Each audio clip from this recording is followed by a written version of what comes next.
All right, welcome to the cabin. My name is Tim Steinruck, and I'm so happy to be here on behalf of the Pierce Media Network and all of our beautiful sponsors, Big Records and Rise Up TV. And actually, something amazing today, we have Big Records artist Rachel Dara here, all the way from Montreal. Welcome, Rachel. Hey, how's it going, Tim?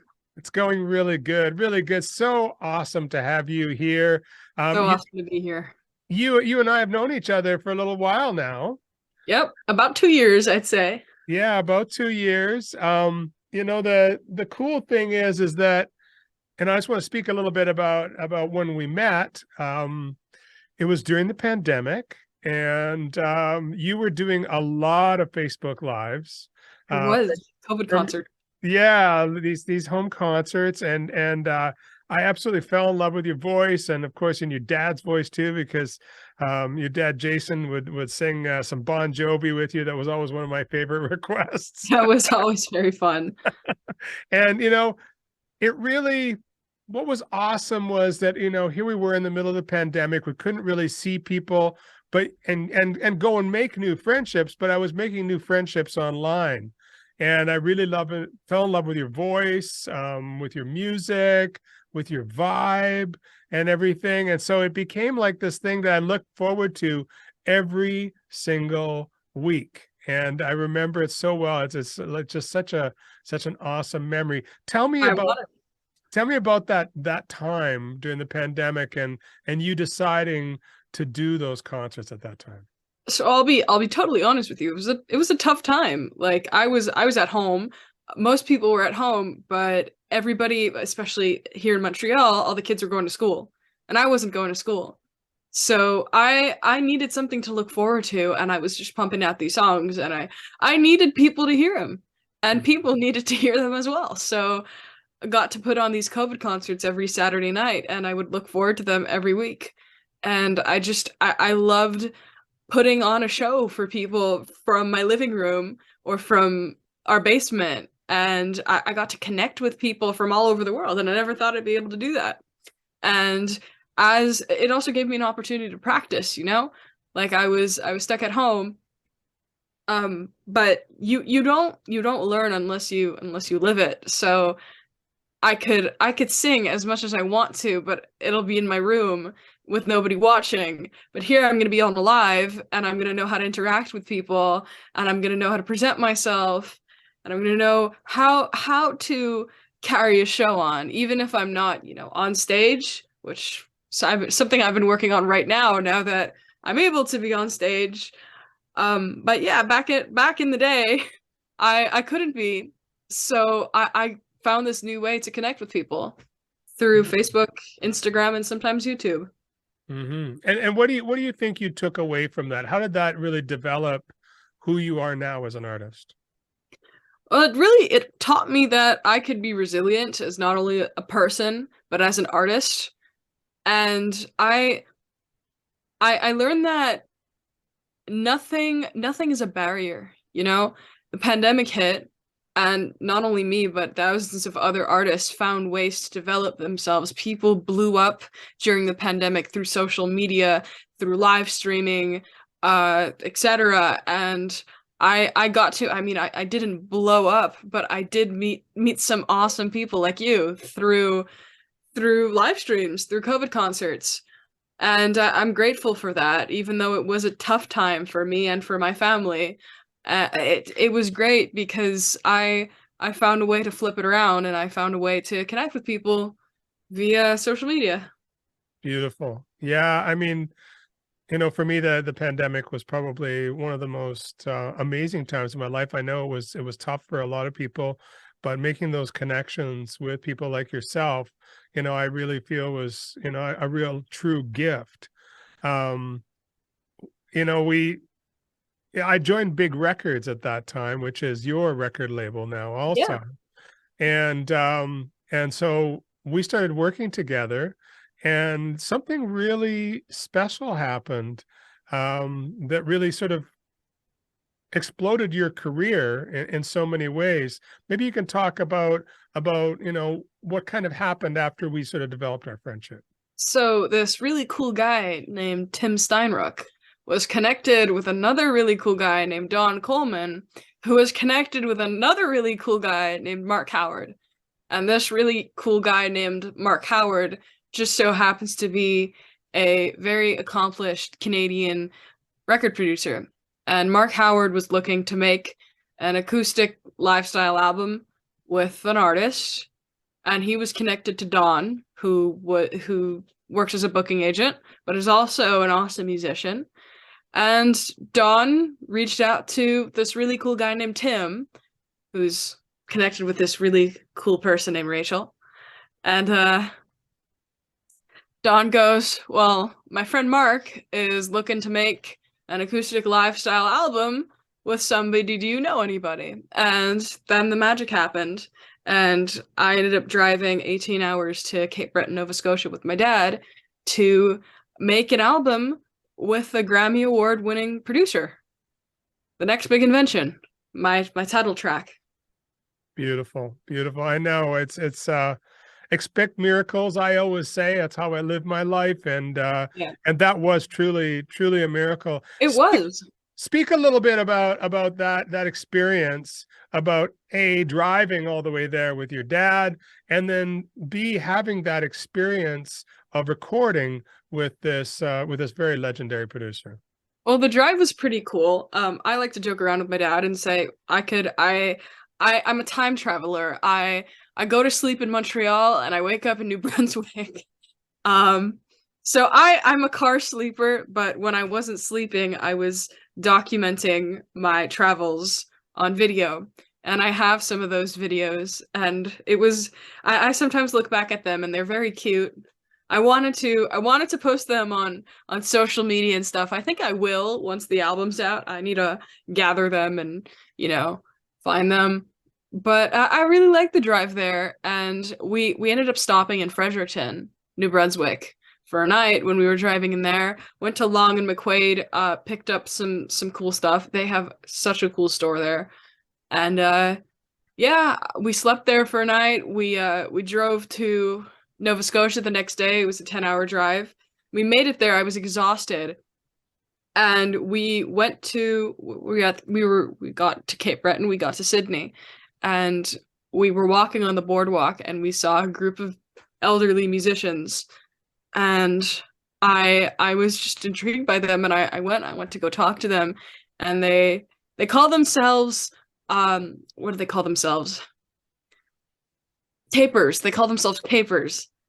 And so I talked to them and they introduced themselves. They're all musicians, all experienced musicians. And I asked if I could play with them, and they said, yeah, sure, we do this every single evening. Keep in mind it was the summer. So there was a sunset and they would play every night on the boardwalk. And I played with them and I played the Next Big Invention and I got a whole crowd. And there's a moment that I always think back on, and it always just creeps up into my mind sometimes. The woman who I was singing with, who was she was very, very sweet. She wrote down all of her lyrics of her covers, not only her own music, on paper in her own handwriting. And after I sang my title track, The Next Big Invention, and I had this whole crowd of people watching me, and that's kind of, I spoke about that in the song, so it was like this was meant to happen. The woman goes, "How old's your dad?" And I go, "Well, at the time my dad was 50, so I say my dad's 50." And she goes, "I have a daughter who's 50 years old. You're 14, right?" And I go, "Yeah, I was 14." And she says, "I had a son who was once 14, and he passed away at 14 years old, and you remind me of him."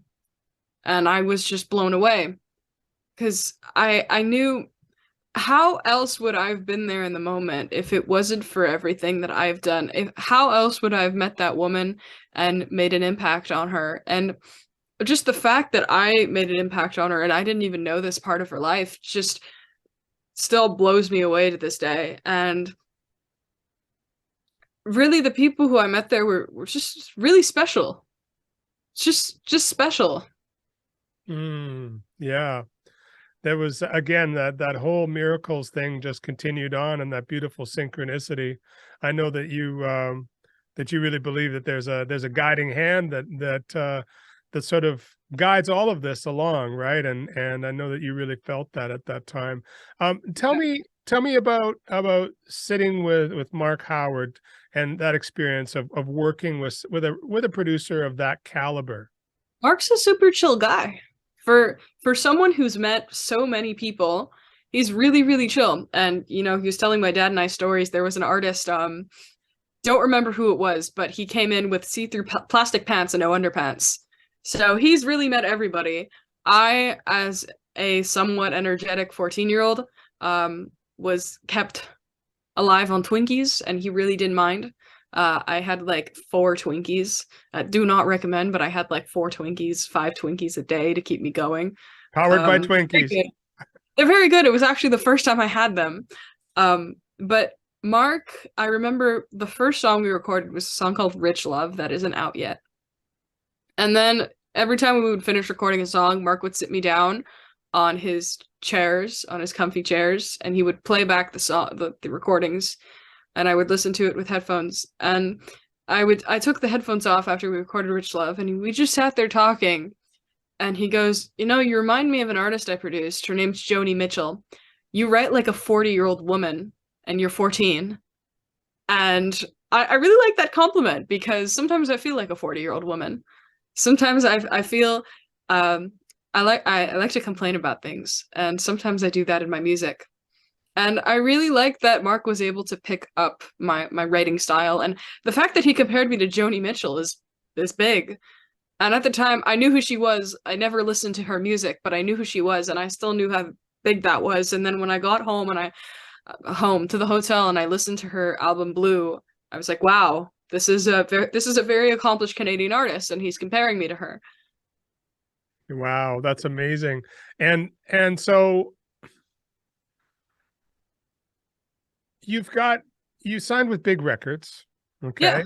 okay? And you've released a number of singles already with big records. Tell us about those singles. So I've got 5 songs up right now. 18 was my first single. Then I released Sunset Boy in the summer. And then Noe's Birthday Party. And then I put out Young and Alone on my 16th birthday. And I put out Broken Friendships just 5 days ago. 4 days ago, 5 days ago. Less than a week ago. Very Wow. recently, last Friday. Yes, I know, an amazing single release. And Thank you. it maybe you could just, in your own words, describe for our viewers who Rachel Dara, this music artist, is. Who is Rachel Dara? I've been asked this before, like before in my head. I've asked myself this, and to be honest with you, I'm I'm not experienced enough to answer, and I think that's part of who I am. But what I can tell you is that Rachel Dara is the next big invention. Beautiful. Beautiful. I mean, again, as Mark said, you know, you have a wisdom and a depth to your songwriting that is much older than your chronological age. You've definitely got that old soul thing going on in such a beautiful way. Thank You're, you. you know, for me, for our listeners who haven't heard you before, you know, I would say, you know, Rachel, there's a depth to your songwriting, and there's a shadowy side to it. You know, you definitely dig into some of the darker sides of the way that you've experienced life and the way that you see life. Even Uh, if it isn't my own. yeah, exactly. Even if it's through the eyes of others, you know, which is so beautiful and so empathetic. I actually just heard a song today of yours, Cool. which I'm considering for this Big Records compilation, which is going to be part of a project I'm working on called Music for Global Change. I was With told. I yeah, immediately thought of that song. I wrote it in the 6th grade. It's called Utopia. I wrote yeah. it. Uh, so you're hearing the song in a 12-year-old's perspective on life. So that recording I heard today was when you were 12. No, that recording you heard today was something I recorded today, but lyrically when I was Ah, 12. okay, okay. I might have a recording of me singing it at 12 years old though, and if I do, I will for sure send it to you. I'd love to hear that. Yeah, so this Music for Global Change, for anybody who's interested, is a project that is being headed by Skylar Jett. Skylar Jett is the former lead singer of the Commodores. He actually took over for Lionel Richie when Lionel Richie left the That's very Commodores. cool. My mom Yeah, loves Lionel Richie. yeah. Whenever I bring him up, she goes, "Ah, Lionel Richie." Well, dig into some Commodores. You'll love that too. You'll go, oh, really? That was them? Again, another Grammy award-winning artist. Skylar has got 3 Grammys under his belt. I won't go into his background because I'm going to be interviewing him soon. But this is amazing, and thank you so much for that song. Let's talk a little bit about your most recent single, Of course. "Broken Friendships." Tell us, what's this song about? So Broken Friendships was, and I don't tell people that I haven't told people this yet, really. I just said it in a recent interview, but Broken Friendships was one of the first songs on the album that I wrote, and it was really that one song that made me decide I want to make an album with these new songs that I'm writing, because it was the first song that I wrote in that time of my life where I was just very impressed by my own lyricism. And I wrote Broken Friendships about it was mostly about a feeling. And when I write songs about feelings, I usually start off with questions.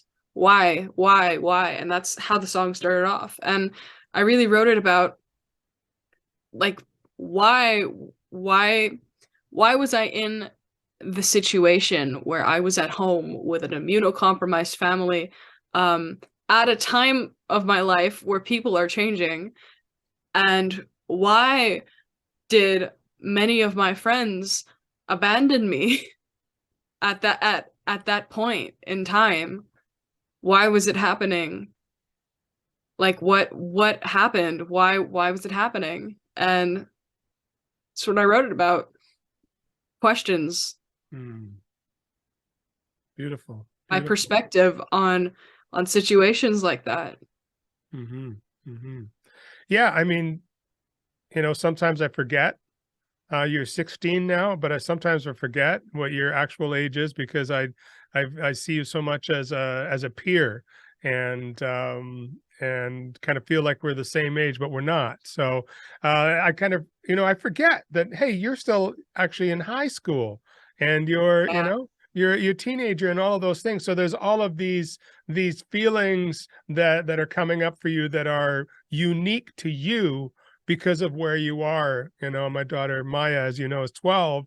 And so, really starting to understand or try to understand what it's Yeah. like growing up as a teenager in this world. So this is something I wanted to ask you. As a teenager in this world, how do you view where we are right now in the world, and where we're going?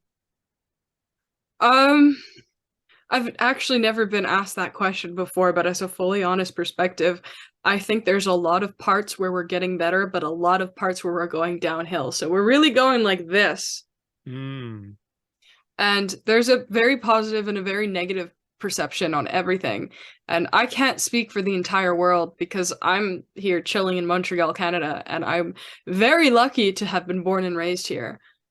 And not everybody has the chance to, to be in a democratic country, to grow up in a first world country where not everything is that bad. mm-hmm, mm-hmm. But there are it really depends on your situation. And if we're talking about the entire world, putting aside politics and stuff, I think there are some issues where we're at, but I also think that we're enhancing ourselves with technology. And though technology can be bad, it can also have its its benefits. Like, here, it introduced me to you. It introduced me to Mark Howard. It introduced me to one of my best friends who lives in Ottawa, Ali Goodyear. It introduced me to a lot. Mm-hmm. People do Absolutely. everything on social media now. People reconnect with their families over social media. People make their closest friends over social media. People date over social media. Everything is over something that in the 1980s we would have never imagined. And sometimes I sit here and I think about I've written songs about this, literally have a song about this in my phone. What would life be like if I was born in the 1990s and if I grew up in the 90s or the 2000s where technology was just starting out and it wasn't all that bad. Wasn't all that good either. I think there's always going to be negative parts in our world and we're never going to live in a perfect society. Um, but I like that we're learning to accept each other as a whole. And I just one thing that I aspire to have on this planet is peace between everybody. Mm, It's really, really all I want. One of my core values. I hate conflict. Hate mm, conflict, and hate is a strong word. mm. Yes. Thank you. Thank you for that. Um, you recently, actually, I think it was yesterday or day before, you just got back from a trip to I Toronto. did. Yeah, Yeah. you went out and you went and did a bit of a showcase there. Tell us about that. I did. So I performed with Talent Nation in Toronto, their industry showcase. This is the fourth time I've played with Talent Nation, second time in Toronto. And I got to see a lot of my friends there. And Toronto has such a good artist dynamic. And I especially with the younger artists, I'm very grateful to have met them um through, going places and once again, tech, social media brings people together even if it's in person. And I really love the dynamic between these artists and the way they support each other and the music industry. And I was telling one of my friends this, one of my artist friends, the music industry can be a very competitive place, and I like that there are environments where it doesn't have to be, or we could make our own environments where it doesn't have to be. Same thing with the dance industry and the modeling industry. It's very competitive, and I'm very grateful that I had that moment on stage where it was just artists supporting artists, and I love that. Mm, Really love that. beautiful. So you've been there four times already. This is your Been there fourth four time. times, Yeah. but at this point, well, that this point in time, I meant to say a few days ago, I got to debut Broken Friendships on stage, and that was really, really cool. And so as you observe yourself, um, you know, from when you first started there, how this last experience on stage with Talent Nation, how do you feel that you've grown? What did you observe about yourself? I'll tell you, the first time I played with Talent Nation was the first time I played on stage as Rachel Dara, as Rachel Dara in a non-elementary school setting. As in, I would play. I'll tell you a story, a short story. For my grade six graduation, I wrote a song and I performed it as Rachel Dara in front of my grade and my teachers. Um, but then like 2 months later, I did Talent Nation for the first time, and I was clueless when I was 12. I was clueless. I walked up there. I was given a time limit, so I thought I had to do a mashup of my two songs. And at one point, I accidentally kicked my guitar over. I didn't even know how to put a strap on. I put it around my neck. I just put it around my neck, and I never play never played with it. And I remember um, he didn't say anything about the fact that no one said anything about the strap that was behind my neck. But it was until later, right before the show, where another artist guitarist, and this artist was 20 years old. I was 12. So the guitarist goes, "Hey, you're supposed to, this is how you put the strap on." And he showed me how to put it on. I said, "Okay, thank you." But I remember in between then, there was so much work that I had to do in between that first rehearsal and that performance because I didn't know how to be there. And I remember the first thing I said when I came onto stage was because I thought I'd be introduced. I just screamed, "Are you ready?" And eventually I implemented that into my showcase, but I introduced myself. I'm Rachel. I'm Rachel Dara. I'm 12 years old. Na na na na na. I want to know one thing from you all. Are you ready? Such a Uh, rock star, such a rock star. Thank you. And then I sang a song called Thrive on my ukulele, which looking back at that song now, it was a really good, it was a 5 minute long song. The instrumentals, the melody is crazy. The lyrics, not so much, just because of the fact that my vocabulary wasn't that good at the time. um, oh, that's beautiful. I have one more question for you. Sure, what's up? Um, what's your advice to young artists that are starting out, that are around your age, that are, really sort of deciding to do this on a professional level like you are? What's your advice to them? I say spend time alone. Spend some time alone, but also spend some time experiencing life and balance the two out. Also, don't push away your feelings and don't try to write like other people. Don't don't say, "Oh, well, I heard this girl on TikTok write a really cool love song, so I'm gonna write a song about the same topic because that's what people are writing about." No. Write about what you feel like you want to write about. It could be anything. Um it could, and one thing that I learned, chord progressions don't have to be that fancy.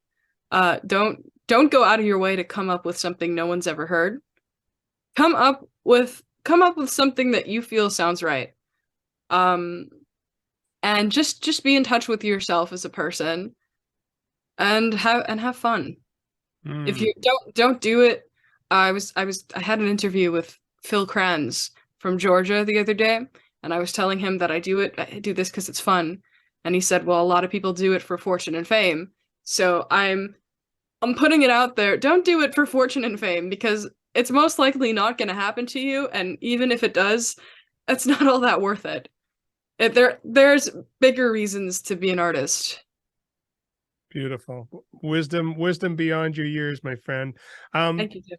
thank you so much for taking the time to talk to me today. My Uh, pleasure. I love being here. And if people were want to come check you out and want to come listen to your music, which I highly recommend that they do, where's the best place to hear your music? Well, you could find me anywhere. I would love if you could follow my Spotify page and listen to my music because I'm working on developing my Spotify page.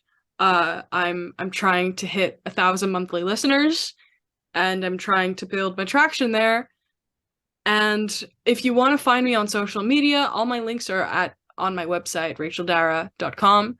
You'll just find everything there. You can click on whatever you want. And yeah, I tend to be, my name is in everything. I'm Rachel Dara everywhere, whether it's Rachel Dara Music or I am Rachel Dara, you'll find me. Fantastic. Yeah, I watch your TikToks a lot. You do a lot of those, which I really enjoy. You. They're I've always been they're always posting they're always very consistently. yeah, and they're always kind of like in a very dark environment. They're moody. I love it so much. Thank you. Yeah. So thank you so much for coming to the cabin today. Good to hang out with you virtually Good here. to hang out with you too. I love being here. Yeah, awesome. Rachel, I wish you an amazing evening. Thanks so much for being here. And Thank you. everybody else, thanks for coming and joining us on the cabin. And we will see you soon. Wishing you all the best.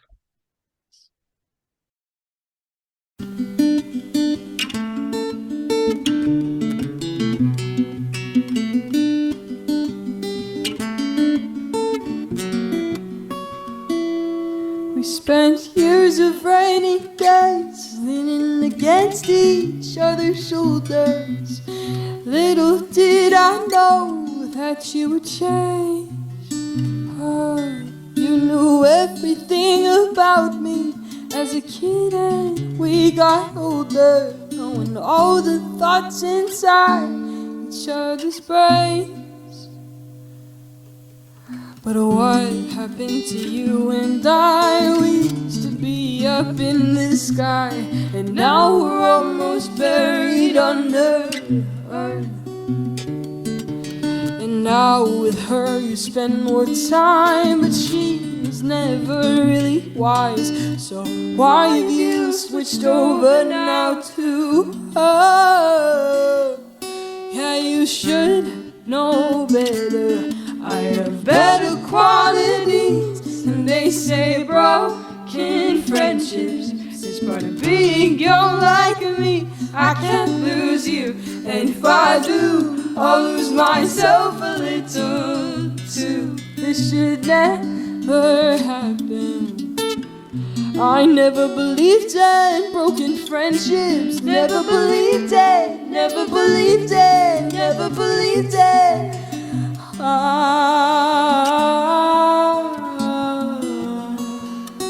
I spend my life right by your side.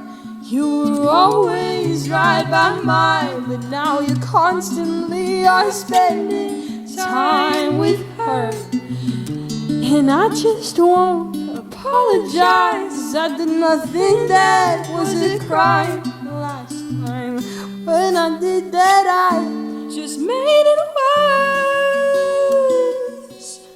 And she herself is kind of mean, but you cannot choose in between. Yeah, you possess a head that is your own. And sometimes it's like I'm never seen, 'cause you see her and never me. I wanna tell you just how much that hurt. Yeah, you should know better. I have better qualities, and they say broken friendships is part of being young like me. I can't lose you, and if I do, I'll lose myself a little too. This should never happen. I never believed in broken friendships. I never believed it, never believed it, never believed it.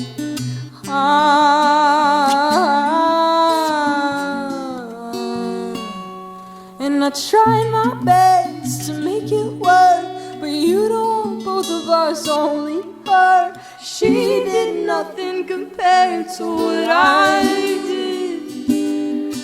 We've known each other since we couldn't think. Right now that's what you're not doing. I miss how it was back